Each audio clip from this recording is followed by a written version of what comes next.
Hello, welcome हमारे GK गुरु tips channel में आपका स्वागत है। आज हम सेकंड ग्रेड शिक्षक भर्ती 2025 के लिए सॉल्व पेपर लेके आए हैं, जो 5वां सॉल्व पेपर है, जिसका आज पार्ट 2 है। पहले पार्ट में हमने 50 क्वेश्चन कराए थे। आज के अगले पार्ट में दूसरा पार्ट है, जिसमें अगले 50 क्वेश्चन कराए जाएंगे। सेकंड ग्रेड प्रथम प्रश्न पत्र है, जिसमें 100 प्रश्न आते हैं, 200 अंक का पेपर होता है। सॉल्व पेपर है ये।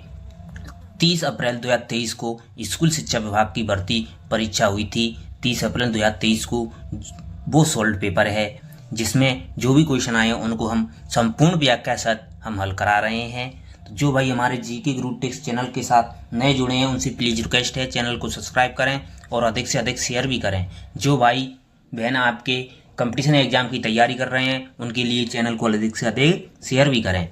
जो भाई पॉलिटिकल साइंस से फर्स्ट ग्रेड की तैयारी कर रहे हैं, उन विद्यार्थियों के लिए हमने PYQs सीरीज टॉपिक वाइज डाल रखी हैं। तो वो टॉपिक से PYQs सीरीज देख सकते हैं, जिसमें महत्वपूर्ण टॉपिक हैं, जो प्रीवियस ईयर परीक्षा में फर्स्ट ग्रेड के टॉपिक वाइज हैं। जितनी परीक्षाएं हुई थी उनमें पूछे गए प्रश्न हैं, फर्स्ट ग्रेड के टॉपिक हैं। बहुत अच्छी क्लास हैं, आप देख सकते हैं PYQs।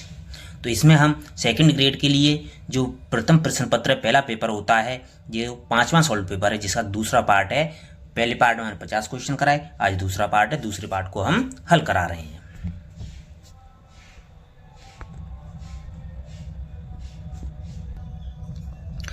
हमने 50 तक करा दिए थे, आज हम 51 नंबर क्वेश्चन से कराएंगे।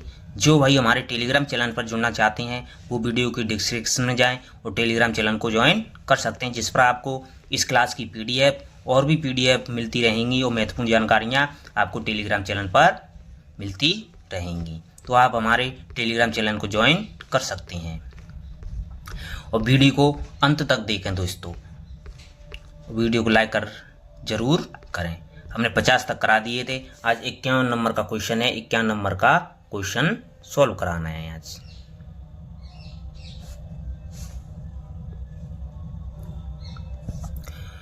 क्वेश्चन दे रखा है, निम्नलिखित में से किस अनुच्छेद में यह उल्लेख किया गया है कि जब लोकसभा सत्र में नहीं है तब राज्य की संचित निधि में से व्यय के लिए संसद की मंजूरी लंबित करने तक ऐसे व्यय को प्राधिकृत करने की राष्ट्रपति को क्षमता होगी। वो किस अनुच्छेद में दे रखी है? अनुच्छेद 356(1) क, अनुच्छेद 356(1) ख, अनुच्छेद 357(1) ग, अनुच्छेद 360(1) ख। तो यह प्रावधान दे रखा है वो आपका अनुच्छेद 357 के सब क्लोज ए के सब क्लोज ग में दे रखा है। तो ऑप्शन 3 आपका सही जवाब हो जाएगा। अनुच्छेद 357(1) ग के तहत लोकसभा का सत्र नहीं चल रहा हो तो राष्ट्रपति को संसद के द्वारा ऐसे व्यय की मंजूरी लंबित करने तक राज्य की संचित निधि में व्यय करने के लिए अधिकृत किया गया है। आपका अगला सवाल है, निम्नलिखित कथनों पर विचार करना है दोस्तों। 3 कथन दे रखे हैं। अनुच्छेद 74(2) के अनुसार यह प्रश्न की किसी न्यायालय में जांच नहीं की जाएगी।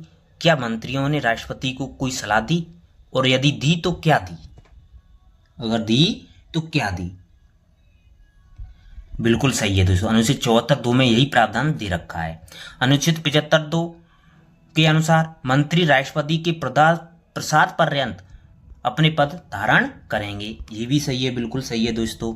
अनुच्छेद 75(3) के अनुसार मंत्रिमंडल लोकसभा के प्रति सामूहिक रूप से उत्तरदायी होगी। नहीं, अनुच्छेद 75(3) के अंतर्गत दे रखा है कि लोकसभा के प्रति सामूहिक रूप से उत्तरदायी होती है, न कि मंत्रिमंडल के प्रति। ये लोकसभा के प्रति सामुदायी होती है, मंत्रिमंडल के प्रति नहीं होती है।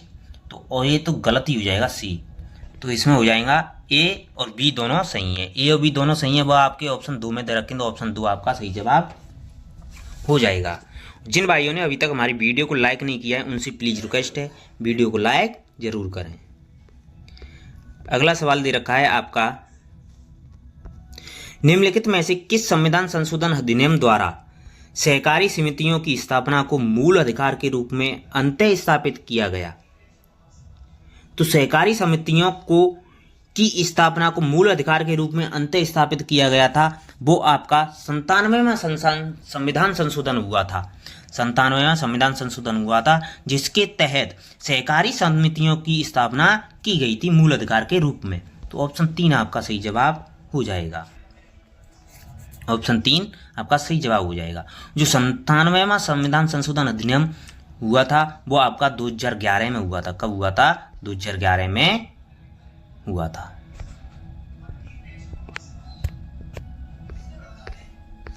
आपका अगला सवाल है,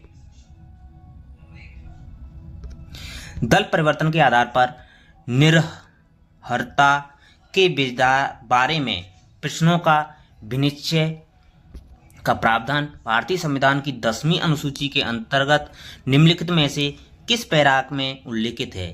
तो 10वीं अनुसूची के जो पैरा दे रखा है आपका 6, जिसमें भारतीय संविधान के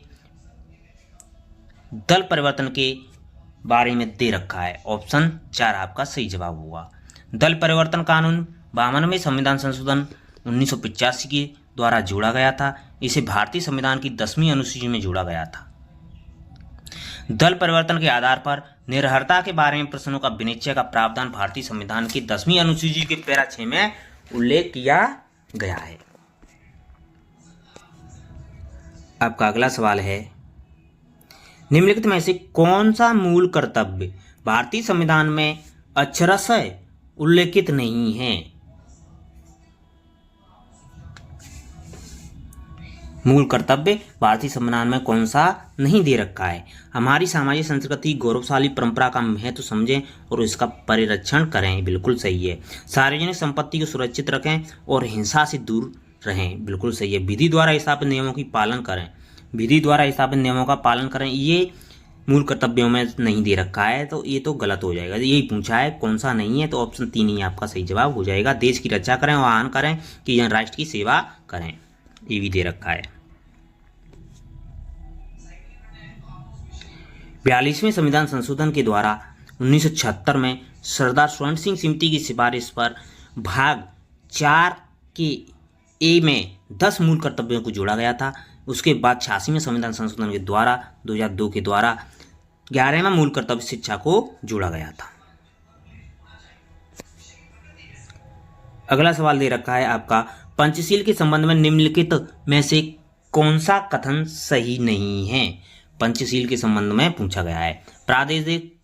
प्रादेशिक अखंडता और प्रभुता के प्रति पारस्परिक सम्मान की भावना, किसी पर आक्रमण न करना, दोनों राष्ट्रों द्वारा सामूहिक सुरक्षा की अवधारणा को स्वीकार करना, एक दूसरे के आंतरिक मामलों में हस्तक्षेप न करना।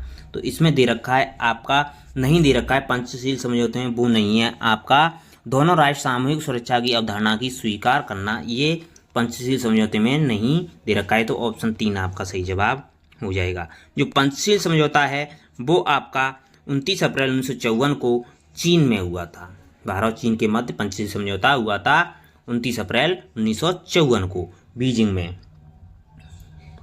जिसमें 5 सिद्धांतों को पंचशील समझौता कहता है। जिसमें 5 सिद्धांत थे कि एक दूसरे की क्षेत्रीय अखंडता संप्रभुता के लिए पारस्परिक सम्मान करेंगे, किसी के खिलाफ आपसी गैर आक्रमण आक्रामकता होगी और एक दूसरे के आंतरिक मामलों में पारस्परिक और हस्तक्षेप नहीं करेंगे,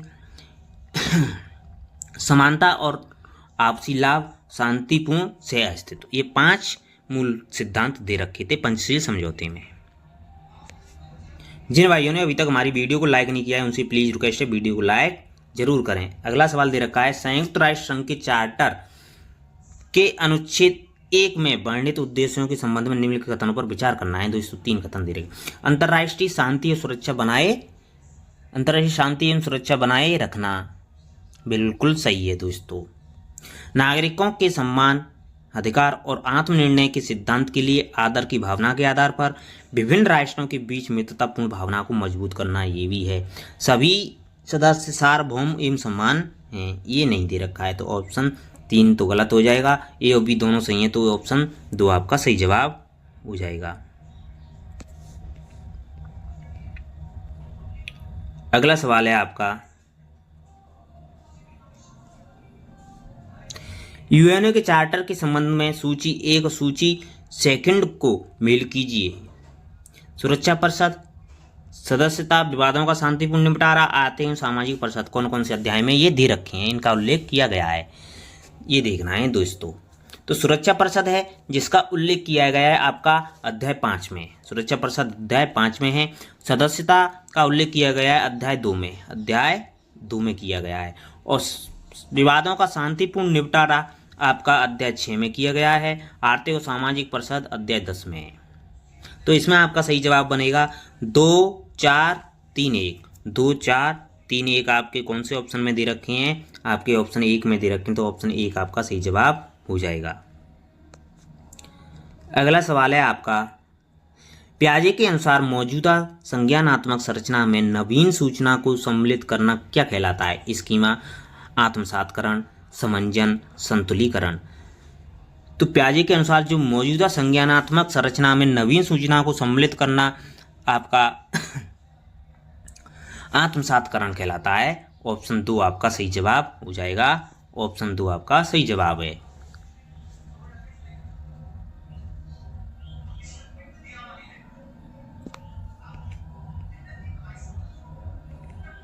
अगला सवाल दे रखा है आपका, शिक्षा मनोविज्ञान मनोविज्ञान के किस पक्ष से संबंधित एक शाखा है? सैद्धांतिक मनोविज्ञान, आधारभूत मनोविज्ञान, उपचारात्मक चिकित्सात्मक मनोविज्ञान, व्यवहारात्मक मनोविज्ञान। तो इसमें आपका सही जवाब हो जाएगा वो आपका व्यवहारात्मक मनोविज्ञान है। वो एक मनोविज्ञान के किसी पक्ष से संबंधित शाखा है। ऑप्शन 4 आपका सही जवाब है। जिन भाइयों ने अभी तक हमारी वीडियो को लाइक नहीं किया है उनसे प्लीज़ रिक्वेस्ट है वीडियो को लाइक जरूर करें। अगला सवाल दे रखा है आपका, शैक्षिक मनोविज्ञान किसी व्यक्ति के जन्म से लेकर वृद्धावस्था तक के सीखने के अनुभवों का वर्णन और व्याख्या करता है। यह परिभाषा किसके द्वारा की गई है? Skinner, crow and crow, peel, Crowder. तो यह परिभाषा आपकी दी गई है क्रू एंड क्रो के द्वारा दी गई है कि शिक्षा मनोविज्ञान व्यक्ति के जन्म से लेकर वृद्धावस्था तक के अनुभवों का वर्णन तथा व्याख्या करता है। यह परिभाषा क्रू एंड क्रो की है, महत्वपूर्ण परिभाषा है दोस्तों। अगला सवाल है आपका, विकास अनुदैर्ध्य दिशा सिर से पैर की ओर का अनुसरण करता है। विकास का यह सिद्धांत क्या कहलाता है? मस्तकोद्मुखी। यह सिद्धांत है सेफेलोकोडस मस्तकाधोमुखी कहलाता है, सेफेलोकोडल कहलाता है। ऑप्शन 1 आपका सही जवाब हो जाएगा, जिसका विकास सिर से पैर की ओर होता है। पहले बच्चे का सिर बनता है, फिर उसका अन्य अंग और फिर उसके पैर का निर्माण होता है। इस प्रकार निर्माण होता है विकास का। अगला सवाल है आपका, कोहलबर्ग के सिद्धांत के अनुसार व्यक्तिगत आवश्यकताएं और दूसरों के नियम सही और गलत का निर्धारण करते हैं। यह नैतिक विकास के किस स्तर का प्रतिनिधित्व करते हैं?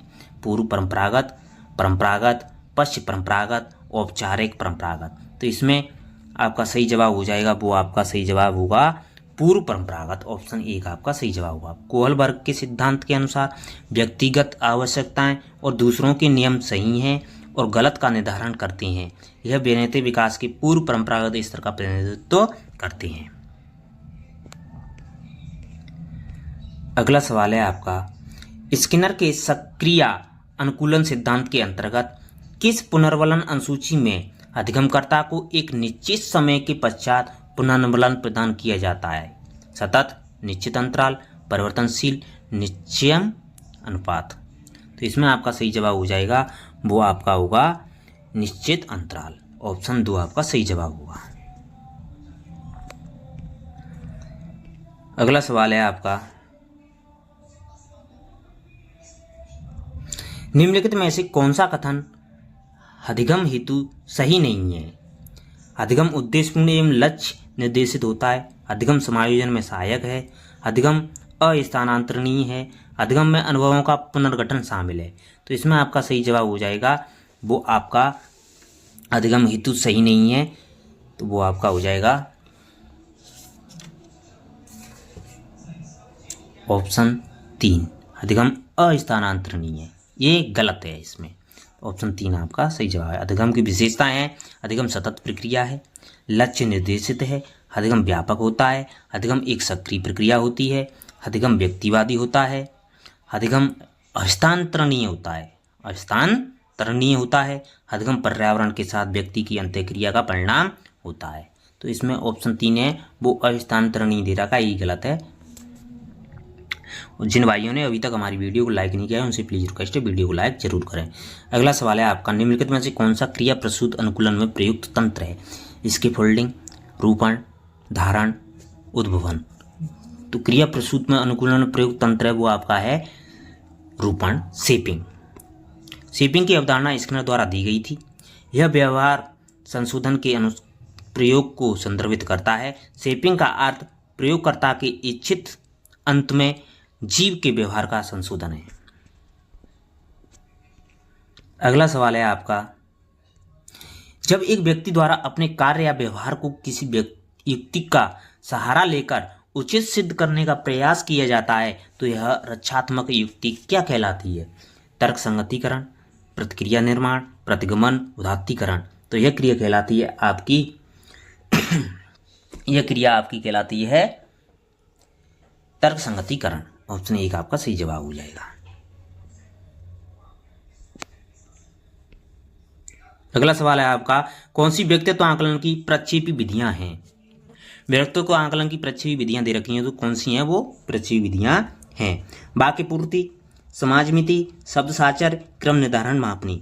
तो व्यक्तित्व मापन की विधियां हैं वो आपकी हैं वाक्य पूर्ति और शब्द साचर। ये व्यक्तित्व आकलन की प्रक्षेपी विधियां हैं। तो ऑप्शन 1 आपका सही जवाब हो जाएगा, ए और सी। व्यक्तित्व मापन की प्रक्षेपी विधियां हैं वो आपकी दे रखी हैं रोसा परीक्षण, विषय आत्मबोधन परीक्षण, शब्द साचर परीक्षण, वाक्य पूर्ति परीक्षण, कहानी पूर्ति परीक्षण, सुपन परीक्षण। ये विधियां हैं व्यक्तित्व आकलन की प्रक्षेपी विधियां हैं। अगला सवाल है आपका,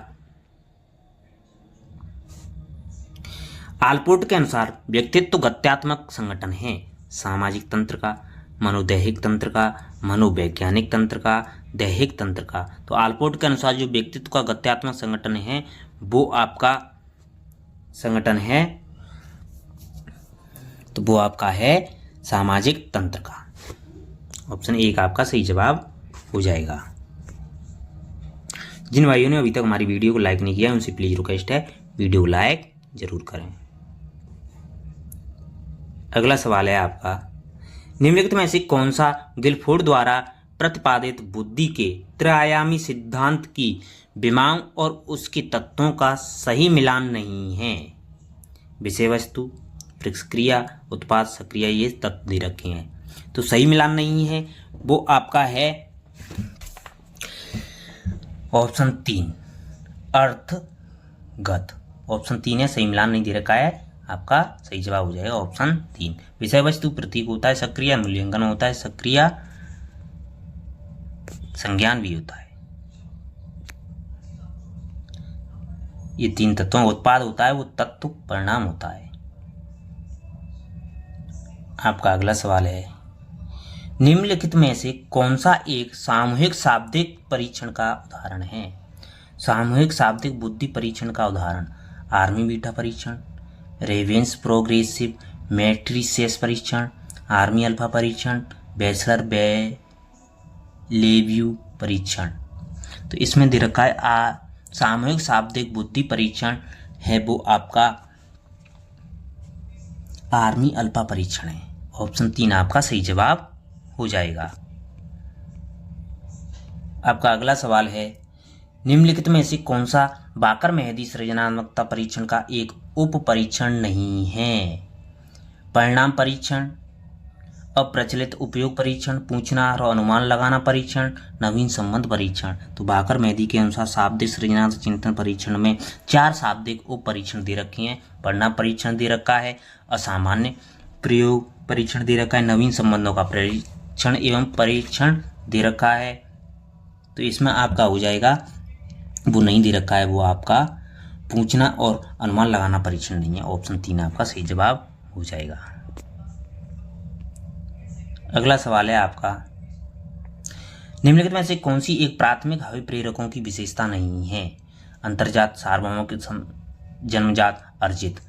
तो प्राथमिक हवा प्रेरकों की विशेषता नहीं है, वो आपकी सही जवाब हो जाएगा अर्जित है, वो प्राथमिक हवा प्रेरकों की विशेषता नहीं है। ऑप्शन 4। निम्न कौन सा तत्व हवा प्रेरणा चक्र से संबंधित नहीं है? अंतर्निहित, आवश्यकता, संवेग, प्रोत्साहन। तो हवा प्रेरणा चक्र से संबंधित नहीं है, वो आपका नहीं है संवेग। ऑप्शन 3 आपका सही जवाब हो जाएगा।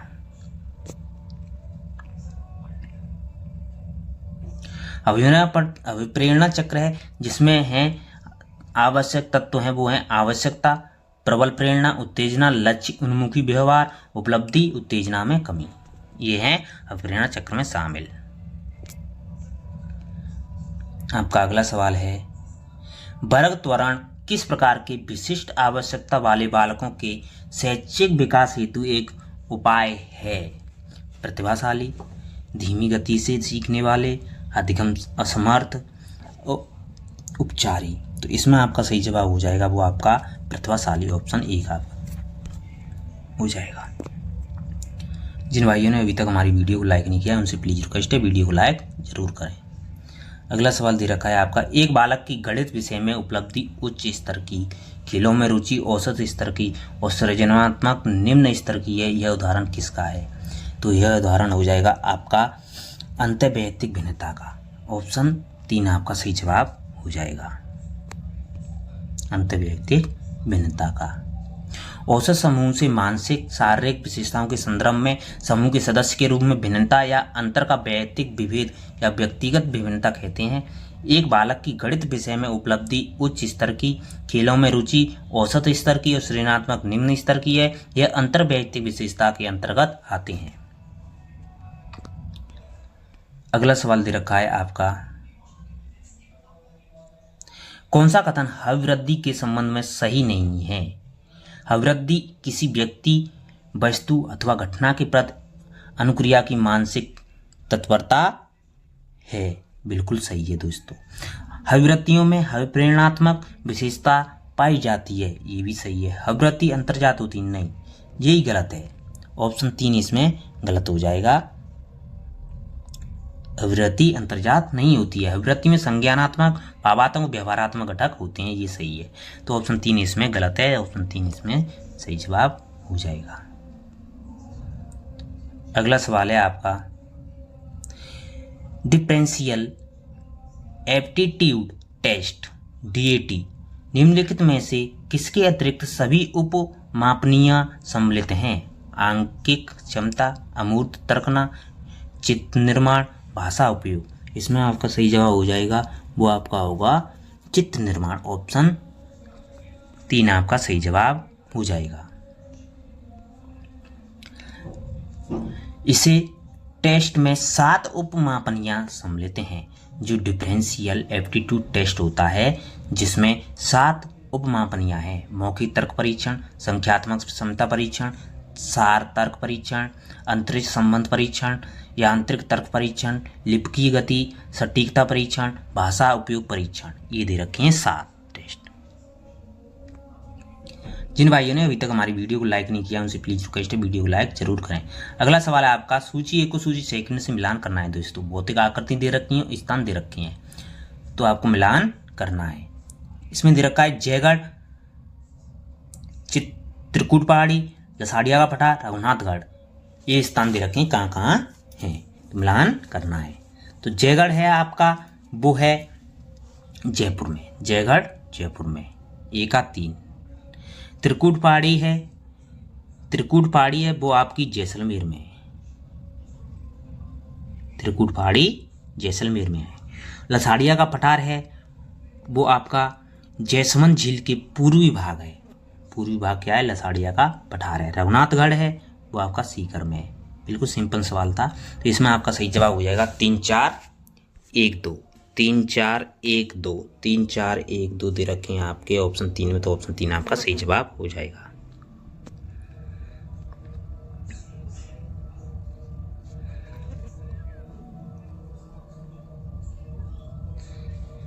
अगला सवाल है, राजस्थान में जनवरी में न्यूनतम तापमान निम्नलिखित में से किस जिले में अंकित किया जाता है? जैसलमेर जिले में, पाली जिले में, गंगानगर जिले में, भीलवाड़ा जिले में। तो राजस्थान जनवरी जिले में न्यूनतम तापमान अंकित किया जाता है वो आपका गंगानगर जिले में अंकित किया जाता है। ऑप्शन 3 आपका सही जवाब हो जाएगा। उच्चतम है जनवरी माह में वो आपका बाड़मेर जिले में, उच्चतम है वो बाड़मेर में, निम्नतम है वो आपका गंगानगर में। जिन भाइयों ने अभी तक हमारी वीडियो को लाइक नहीं किया उनसे प्लीज रिक्वेस्ट है वीडियो को लाइक जरूर करें। अगला सवाल दे रखा है आपका, निम्नलिखित जिलों में से किन जिलों में शुष्क सागवान वन पाए जाते हैं? तो शुष्क सागवान वन पाए जाते हैं वो आपके डूंगरपुर और बांसवाड़ा जिलों में पाए जाते हैं। तो डूंगरपुर और बांसवाड़ा ऑप्शन 2 आपका सही जवाब हो जाएगा। यह 75 से 110 सेमी वर्षा वाले क्षेत्रों में पाए जाते हैं शुष्क सागवान वन, जो डूंगरपुर और बांसवाड़ा में पाए जाते हैं। ऑप्शन 2 आपका सही जवाब हो जाएगा। अगला सवाल है आपका, निम्नलिखित में से कौन सी एक गोवंश नस्ल नहीं है?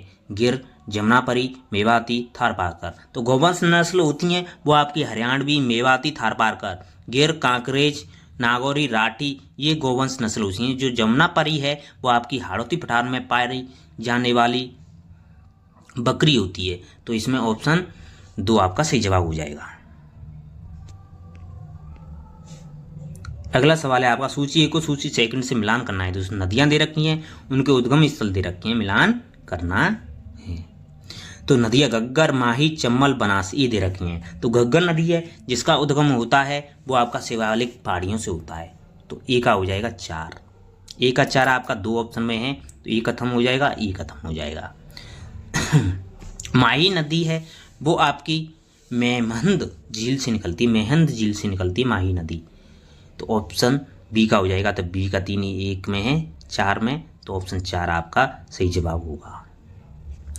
चम्बल नदी है वो आपकी जनाबाव की पहाड़ी से निकलती है। बनास नदी खमनौर की पहाड़ियों से निकलती है।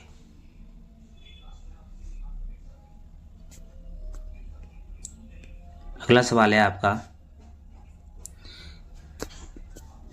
राजस्थान में कौन से जिलों के युग में बालरा कृषि की जाती है? तो बालरा कृषि है वो आपकी झूमिंग कृषि का एक प्रकार है। बालरा कृषि वो आपकी की जाती है बांसवाड़ा, उदयपुर और डूंगरपुर जिलों में की जाती है। बांसवाड़ा, उदयपुर, डूंगरपुर जिलों में की जाती है झूमिंग कृषि, बालरा कृषि। तो ऑप्शन 1 आपका सही जवाब हो जाएगा। अगला सवाल है आपका, 2011 की जनगणना के अनुसार राजस्थान में कौन से जिलों का युग्म महिला साक्षरता दर में प्रथम और द्वितीय स्थान पर है? तो महिला साक्षरता में प्रथम और द्वितीय स्थान पर है वो कौन से हैं? प्रथम स्थान, द्वितीय स्थान। प्रथम स्थान कोटा, जयपुर, जयपुर अलवर, कोटा अजमेर, कोटा अलवर। तो इसमें आपका रिजेक्शन मेटर लगा देंगे तो कोटा और अलवर खत्म हो जाएगा, कोटा अजमेर खत्म हो जाएगा। तो इसमें आपके अब 2 ऑप्शन बचे और 2 में से आपका सही जवाब हो जाएगा वो होगा आपका 2 में से आपका 2011 की जनगणना के अनुसार सही जवाब होगा वो आपका अलवर है नहीं, तो ये खत्म हो जाएगा। तो कोटा और जयपुर ऑप्शन 1 आपका सही जवाब हो। पहले स्थान पर कोटा, दूसरे स्थान पर जयपुर। कुल महिला साक्षरता है वो कितनी है? 52.1 है, जिसमें कोटा में सर्वाधिक महिला साक्षरता है 66.1। उसके बाद जयपुर, झुंझुनू और न्यूनतम महिला साक्षरता है वो आपकी जालौर जिले में 38.5। अगला सवाल है आपका, 2011 की जनगणना के अनुसार ग्रामीण राजस्थान में बच्चों 0 से 6 आयु वर्ग का लिंगानुपात कितना है? तो 0 से 6 आयु वर्ग के लिंगानुपात है वो ग्रामीण क्षेत्र में है वो आपका 892 है। वैसे संपूर्ण लिंगानुपात है वो 888 है, 888 है, और जो ग्रामीण लिंगानुपात है वो आपका 892 है। तो ऑप्शन 3 आपका सही जवाब हो जाएगा, ऑप्शन 3।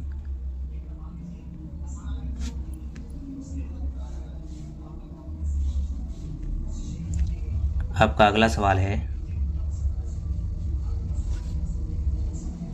राजस्थान में सूतीबद्ध उद्योग की सर्वप्रथम इकाई किस जगह प्रारंभ की गई? जयपुर, कोटा, ब्यावर, अलवर। तो राजस्थान में जो सूती वस्त्र उद्योग की प्रथम इकाई स्थापित की गई थी वो आपकी 1889 में सेठ दामोदर राठी एवं श्यामजी कृष्ण वर्मा द्वारा ब्यावर अजमेर में स्थापित की गई थी। ऑप्शन 3 आपका सही जवाब हो जाएगा, ऑप्शन 3 आपका सही जवाब हो जाएगा। जो सार्वजनिक क्षेत्र की मिलें हैं वो आपकी दे रखी हैं Edward Mills Beawar, Mahalakshmi Mills Beawar, Shri Vijay cotton mills Vijaynagar. 1 अप्रैल 1993 को सहकारी क्षेत्र की तीनों को मिलाकर स्पिन फेड बनाया गया है। इन तीनों सार्वजनिक क्षेत्र की मिलें हैं, इनको मिलाकर इसमें पैड बनाया गया है। राजस्थान का मैनचेस्टर भीलवाड़ा कहा जाता है। जिन भाइयों ने अभी तक हमारी वीडियो को लाइक नहीं किया उनसे प्लीज रिक्वेस्ट, वीडियो को लाइक जरूर करें। केवलादेव राष्ट्रीय उद्यान भरतपुर जिले को किस वर्ष में यूनेस्को की विश्व प्राकृतिक धरोहर में शामिल किया गया था? 1980, 1981, 1982, 1985। तो केवलादेव को 1985 में शामिल किया गया था यूनेस्को की में। ऑप्शन 4 आपका सही जवाब हो जाएगा। अब वर्तमान में है तो विश्व धरोहर में आपकी में 4 हैं। कितनी हैं? 4 हैं। केवलादेव है, सामर झील है, ये आपके 4 हैं। आपका अगला सवाल है, प्राग ऐतिहासिक स्थल जहां से भारी मात्रा में ताम्र उपकरण प्राप्त हुए हैं वो है बैराट, कालीबंगा, गणेश्वर, तलवाड़ा। तो ये गणेश्वर से प्राप्त हुए हैं। ऑप्शन 3 आपका सही जवाब हो जाएगा। गणेश्वर सभ्यता 28 ईसा पूर्व की कांतरी नदी के किनारे विकसित है। गणेश्वर को पुरातत्व का पुरस्कार कहा जाता है। ताम्र युग सभ्यताओं की जननी भी कहा जाता है। भारत में पहली बार किसी स्थान से इतनी मात्रा में तांबे मिले हैं तो गणेश्वर सभ्यता से मिले हैं। गणेश्वर से तांबे का बाण और मछली के कांटे भी मिले हैं। अगला सवाल है आपका, निम्न में से कौन सा प्रावशेष कालीबंगा से संबंधित नहीं है? ध्रुवीकरण, शैलचित्र, अग्निवेदी, मृदभाण। तो कालीबंगा से संबंधित नहीं है वो आपका सही जवाब हो जाएगा। शैलचित्र है वो कालीबंगा से संबंधित नहीं है। कालीबंगा हनुमानगढ़ जिले के घग्गर नदी के तट पर स्थित है, जिसकी खोज 1952 में अमलानंद घोष के द्वारा की गई थी। सिंधु घाटी सभ्यता की अवशेष मिले हैं यहाँ से। इसमें जुताई के साक्ष्य, अग्निवेदियां, ध्रुवीकरण, मृदभाण, भूकंप के साक्ष्य, ऊंट की हड्डियां, मिश्रित फसल की जानकारी भी मिली है। महत्वपूर्ण जानकारी।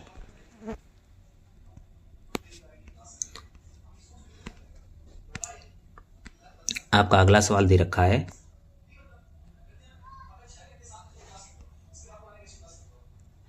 निम्नलिखित पुरातत्वविदों में से किसने बैराट का उत्खनन किया था? B N Mishra, K N Puri, D R Sahni, H D Sankalia. तो पुरातत्व विदों ने जिन्हें बैराट का उत्खनन किया था वो आपका किया था दयाराम साहनी ने किया था। ऑप्शन 3 आपका सही जवाब हो जाएगा। उसके बाद बैराट का उत्खनन 1962 में किया था वो कैलाश दीक्षित और नीलरतन बनर्जी ने किया था। जो बैराट सभ्यता है वो आपकी जयपुर जिले के निकट है, जिसमें कोटपुतली भैरव जिले में बाणगंगा नदी के तट पर स्थित है। अगला सवाल है आपका, गुर्जर प्रजा शासक मथन देव कहाँ का शासन करता था? मंडौर, राजौरगढ़, जालौर, मेड़ता। तो मथन देव था वो आपका शासन करता था, वो राजौरगढ़ में करता था। ऑप्शन 2 आपका सही जवाब है। निम्नलिखित में से राणा सागा के समय मालवा का शासक कौन था? तो राणा सागा के समय मालवा का शासक था वो आपका महमूद गजनवी, महमूद खिलजी सेकंड था। महमूद खिलजी सेकंड था। ऑप्शन 2 आपका सही जवाब हो जाएगा। दिसंबर 1584 में बादशाह अकबर द्वारा मानसिंह को बिहार की सूबेदारी दी गई थी। सूबेदार के रूप में मानसिंह ने गिद्धगौर के राजा पूरनमल को हराया था। इनके द्वारा उन अनेक विद्रोहों का सफलतापूर्वक दमन भी कर बिहार में शांति स्थापित की गई थी। जिन भाइयों ने अभी तक हमारी वीडियो को लाइक नहीं किया है उनसे प्लीज रिक्वेस्ट है वीडियो को लाइक जरूर करें। आमेर के राजा मानसिंह 1587 से 1594 तक किस प्रांत के सूबेदार रहे थे? तो 1587 से 1594 तक वो सूबेदार रहे थे वो आपके बिहार के सूबेदार रहे थे। ऑप्शन 3 आपका सही जवाब हो जाएगा। बिहार के सूबेदार रहे थे। दिसंबर 1587 से बादशाह अकबर द्वारा मानसिंह को बिहार की सूबेदारी दी गई थी जो 1594 तक रहे थे।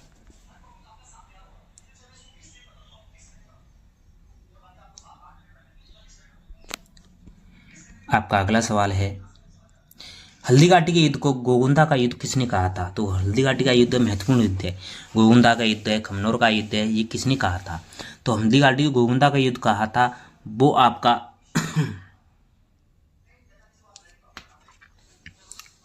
कर्नल जेम्स टॉड ने कहा था। ऑप्शन 2 आपका सही जवाब हो जाएगा।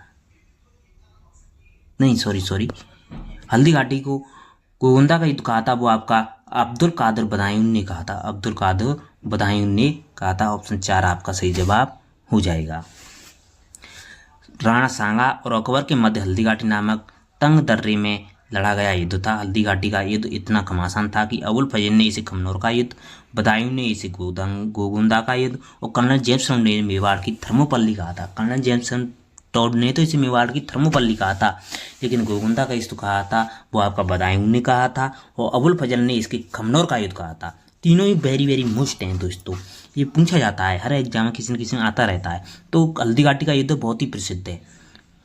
तो हल्दी घाटी का युद्ध तो गोगुंदा का युद्ध, बदायूं ने और अबुल फजल ने खमनोर का युद्ध, जेम्स टॉड ने थर्मोपल्ली कहा था। आपका अगला सवाल है, सूची निम्नलिखित चौहान शासकों को कालक्रमानुसार व्यवस्थित कीजिए और सही कूट का चयन करना है दोस्तों। कालक्रम के अनुसार व्यवस्थित करना है। मुंडराज, दुर्लभ राज थर्ड, बेगडर राय तृतीय, पृथ्वीराज फर्स्ट। तो इनको कालक्रम के अनुसार व्यवस्थित करना है। तो इनका कालक्रम हो जाएगा वो आपका चामुंडराज, दुर्लभ राज, विग्रहराज, पृथ्वीराज, क्रम से ही हो जाएंगे। तो ऑप्शन 1 आपका सही जवाब हो जाएगा। आपका अगला सवाल है, 1857 क्रांति के समय कोटा का पॉलिटिकल एजेंट कौन था? Morrison, major Burton, William Eden, Monck mission.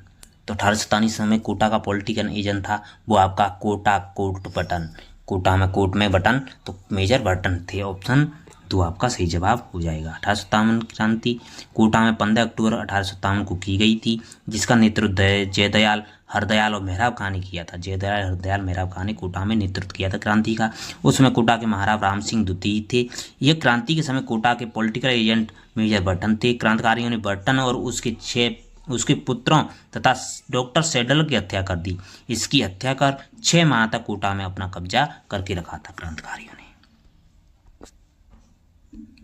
आपका अगला सवाल है, 1857 क्रांति के समय निम्नलिखित में कौन टोंक का नवाब था? तो 1857 क्रांति के समय टोंक का नवाब था वो आपका वजीरुद्दौला था। ऑप्शन 3 आपका सही जवाब हो जाएगा। टोंक का नवाब वजीरुद्दौला था। 1857 क्रांति के समय वजीरुद्दौला टोंक का नवाब था। राजस्थान की एकमात्र मुस्लिम रियासत थी जहां नवाब वजीरुद्दौला अंग्रेजों का सहयोगी था। टोंक के नासिर मोहम्मद ने टाटा टोपे के साथ मिलकर टोंक पर अधिकार कर लिया था। मोहम्मद मुजीब ने अपने नाटक आजमाइश में लिखा है कि 1857 क्रांति में टोंक की स्त्रियों ने भी भाग लिया था, महिलाओं ने भी भाग लिया था, वो टोंक की महिलाओं ने ही भाग लिया था।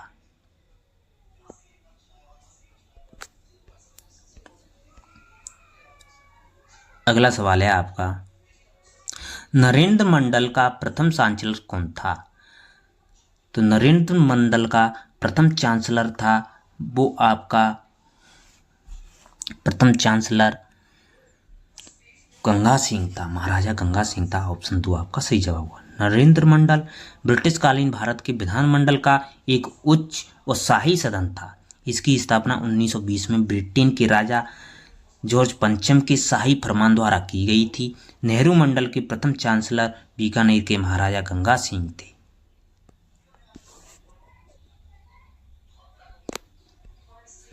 अगला सवाल है आपका, आखिरी सवाल है दोस्तों इस मॉडल पेपर का, निम्नलिखित में से बिजोलिया आंदोलन के समय बिजोलिया का ठिकानेदार कौन था? भोपाल सिंह, रावकृष्ण सिंह, तख्त सिंह, अमर सिंह। तो बिजोलिया आंदोलन के समय बिजोलिया का ठिकानेदार था वो आपका कृष्ण सिंह था, रावकृष्ण सिंह था। ऑप्शन 2 आपका सही जवाब हो जाएगा। राजस्थान में संगठित किसान आंदोलन बिजोलिया किसान आंदोलन था जो 1897 में प्रारंभ हुआ था और सर्वाधिक लंबा चलने वाला किसान आंदोलन था। इसमें कोई अहिंसा नहीं हुई थी, हिंसा नहीं हुई थी, इसीलिए अहिंसक आंदोलन कहते हैं। इस समय बिजोलिया के ठिकानेदार थे रावकृष्ण सिंह थे। बिजोलिया की स्थापना अशोक परमार के द्वारा की गई थी। बिजोलिया किसान आंदोलन का नेतृत्व विभिन्न समयों पर विभिन्न लोगों ने किया था, जिसमें फतेह करण चारण, साधु सीताराम दास, विजय सिंह पटेल, माणिकलाल वर्मा ने महत्वपूर्ण भूमिका निभाई थी। थैंक यू दोस्तों, धन्यवाद। आपको वीडियो बहुत ही पसंद आई होगी, लाइक करें और अधिक से अधिक शेयर भी करें और अपनी तैयारी को जारी रखें। थैंक यू, धन्यवाद। आपका दिन शुभ हो।